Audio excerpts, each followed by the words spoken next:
SIR जो चुनाव आयोग जो ड्राइव चला रहा है वो सिर्फ घुसपैठिए पकड़ने के लिए नहीं है। घुसपैठिए उसमें उनका पता चल जाए, ये एक पक्ष है उसका, वो तो एक वोटर लिस्ट शुद्धिकरण का काम है। अब उत्तर प्रदेश में एसआईआर भी हो रहा है और साथ साथ योगी जी ने यह ड्राइव चला दी है कि घुसपैठियों को ढूंढो, पकड़ो और डिटेंशन सेंटर में डालो। समाजवादी पार्टी ने उत्तर प्रदेश में एसआईआर की अवधि को कम से कम 3 महीने बढ़ाने की मांग की है। अखिलेश यादव ने कहा है कि एसआईआर की जो मियाद हो, जो वक्त, जो उसका ड्यूरेशन हो, ये कम होने से बहुत से मामलों की जांच अधूरी रह जाएगी। इसलिए सरकार को इस पर ध्यान देना चाहिए ताकि पूरी तसल्ली से काम हो सके। अखिलेश यादव ने कहा कि ये वैसे भी शादियों का सीजन है, तो इस वक्त एसआईआर कराना तो बिल्कुल ठीक नहीं है।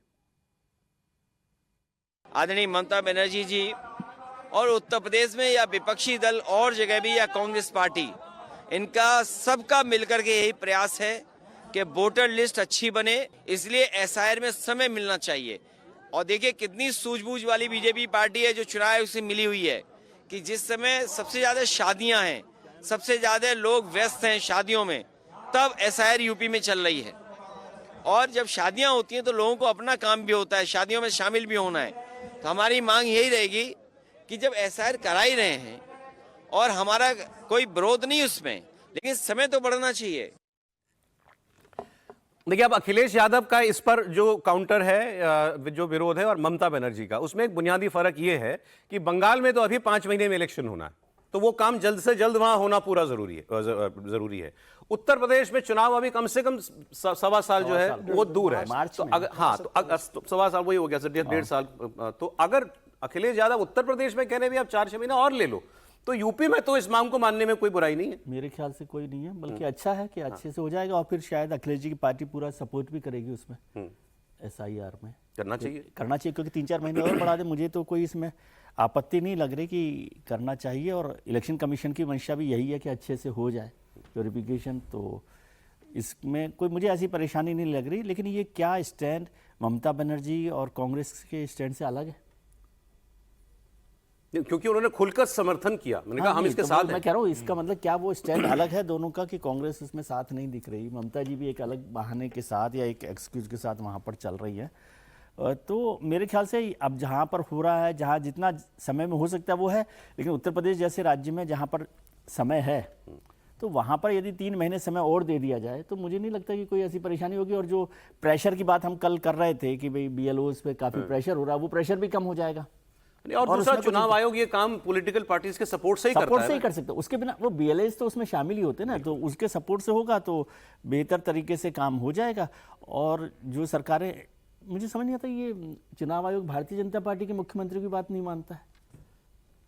असम के मुख्यमंत्री जी ने कहा कि एसआईआर करवा लीजिए, वहाँ नहीं करवा रहे। महाराष्ट्र के मुख्यमंत्री जी ने कहा एसआईआर करवा लीजिए, वहाँ नहीं मानते। फिर और लोग कहते हैं कि बीजेपी के इशारे पर चलता है चुनाव आयोग। तो कम से कम बीजेपी के मुख्यमंत्रियों की बात तो माननी चाहिए। महाराष्ट्र में तो विरोध कर रहे थे लोग कि वोटर लिस्ट में गड़बड़ करने जा रहे हैं। देवेंद्र फडणवीस साहब ने तो कहा कि बयान आया था ना कि महाराष्ट्र में भी समय है, जहाँ अभी राज्यों में चुनाव होने वाले हैं और जहाँ प्रायोरिटी वहाँ उन्होंने किया। इससे 12 राज्य उन्होंने सिलेक्ट करे। लोकल बॉडी से पहले जरूरी नहीं है वहाँ पे एसआईआर होना? नहीं, अभी संभव नहीं है। आराम से विरोध कर रहे हैं, वो कह रहे हैं कि एसआईआर करके हमारा लोकल बॉडी बिगाड़। देखिए देवेंद्र जी तो कह रहे हैं ना कि करवाइए वहां पर, और मुख्यमंत्री जी असम के भी कह रहे हैं। देखिए होना तो पूरे देश में है। अभी उन्होंने 12 राज्य चुने हैं। अब मैं आपको जरा पश्चिम बंगाल की राहुल जी तस्वीर आगे की दिखा देता हूं, क्योंकि ये आप इसको मानिए कि डिटेंशन सेंटर पे बोल आपको कि इस पर उत्तर प्रदेश के मुख्यमंत्री जी ने कहा है। तो हर्ष जी ने जो बात की ना, वो महत्वपूर्ण बात है कि क्या एग्जीक्यूशन लेवल पर हम ये करना चाहते हैं या शोर ज्यादा है।